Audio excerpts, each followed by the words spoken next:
Hola de nuevo.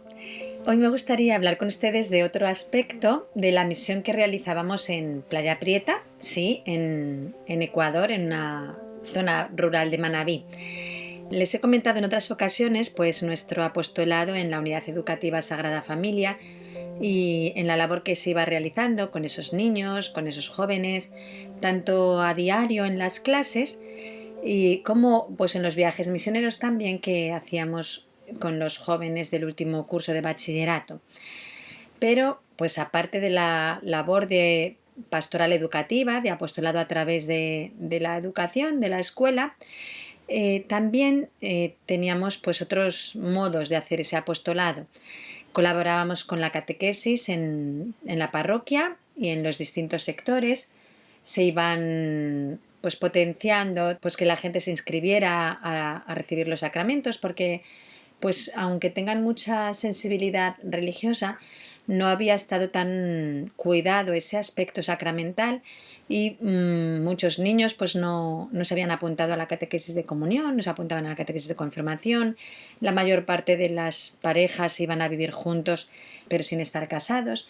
Entonces comenzamos también a hacer un hincapié en esa labor de pastoral sacramental, ¿sí? De hacer el esfuerzo de organizar pues las catequesis de comunión, tanto en Playa Prieta como en los sectores cercanos y cursos prematrimoniales y todo. Y era una preciosidad ver cómo se iban abriendo esos corazones. Por otro lado, también hacíamos una pastoral, yo diría, de la caridad, a través de las obras de caridad. Estaba presente grupos misioneros del Hogar de la Madre, que es una fundación que pues a través de las ayudas de caridad lo que pretende pues también la verdadera evangelización, de que pues con el cumplimiento de las obras de misericordia, de dar de comer al hambriento, de beber al sediento, de enseñar al que no sabe, todo eso revierta en que la persona se descubra amada por Dios y se dé cuenta de que quien le está dando de comer, quien le está dando de beber, quien le está enseñando, quien le está ayudando, pues está siendo movido por Dios, que es el que realmente quiere manifestar su amor a través de esas acciones. Entonces, ¿qué proyectos teníamos con grupos misioneros? Había varios. Uno era el de las becas escolares, pues ya les he comentado que las familias que estaban en esa zona eran muy pobres, entonces sus hijos no solían tener posibilidades de acceso a una educación pues buena en todos los niveles, ¿sí? A nivel académico, que se intentó subir el nivel porque el nivel era muy bajito, como a nivel sobre todo también espiritual. En los colegios públicos, fiscales, les llaman allí, pues no se recibe una educación religiosa y el ambiente suele ser muy descuidado a todos los niveles. Entonces, bueno, pues las familias más pobres normalmente no tienen la posibilidad de llevar a sus hijos a un colegio donde se les cuide en todos los ámbitos, sí, humanamente hablando y espiritualmente hablando. Entonces, el deseo de esta unidad educativa, la Sagrada Familia, era precisamente que también las personas de escasos recursos tengan acceso a este tipo de educación. Entonces establecieron unas mensualidades, unas pensiones que había que pagar muy bajitas, lo más bajita posible que podíamos para poder cubrir también el gasto de los sueldos de los profesores, pero a la vez se buscó becas escolares, pues que tanto gente de aquí, de España, como de el resto de Europa o de Estados Unidos, pues se comprometían a ir ellos pagando la educación de un niño, ¿sí? Procesos de becas escolares que todavía continúan por si alguno quisiese ayudar, ¿sí? Entonces, así teníamos la posibilidad de que los niños más pobres de la zona realmente pudiesen acceder a nuestro colegio. Y eso era precioso, la verdad, ver que esos niños que de otra manera quizá ni siquiera estarían escolarizados o estarían escolarizados en un colegio fiscal donde no hubiera un nivel adecuado para que pudiesen avanzar, pues podían venir por fin a nuestra escuela, a nuestro colegio y acercarse al Señor. Ese era uno de los proyectos, las becas escolares.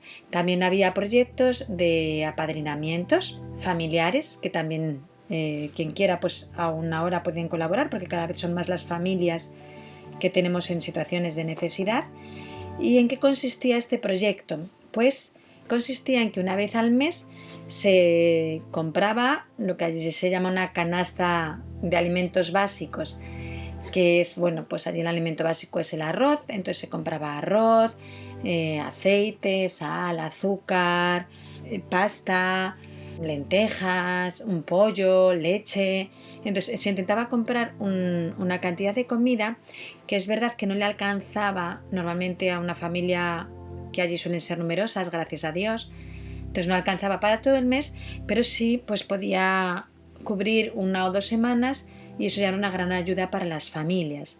Entonces, bueno, pues una vez al mes nos íbamos al supermercado en Portoviejo, que estaba a media hora de nuestra casa, y llenábamos un montón de carros, todo el mundo nos miraba y decían, sí que comen estas monjitas. Ya teníamos que explicar, no es para nosotras, sí es para familias que tenemos en situación de necesidad, y hacíamos toda la compra y luego viene pues todo el trabajo que lleva los apadrinamientos, que es pues llegas a la casa, montas cada una de las canastas y luego la entrega pues a cada una de las familias. Y se les va a entregar personalmente para aprovechar y tener ahí un ratito de conversar, de preocuparte por su situación y también pues sobre todo de ir hablándoles de Dios y que vayan conociendo pues poco a poco ese amor del Señor. Entonces les voy a contar una anécdota que tuvimos que también a mí me hizo aprender mucho. Habíamos ido a hacer el reparto de las canastas y teníamos apadrinada a una abuelita que tenía una situación de necesidad muy grande y eran 2 abuelitas, la verdad, vivía la abuela más joven, que tendría como 70 años más o menos, quizás 60 y tantos o 70, y la otra pues 90. Entonces ellas dos vivían en una casa que les habían prestado y fuimos allí a llevarle la canasta. Y cuando llegamos nos dicen que ellas ya no están, que la dueña de la casa quería esa casa para prestársela a una sobrina y las había echado.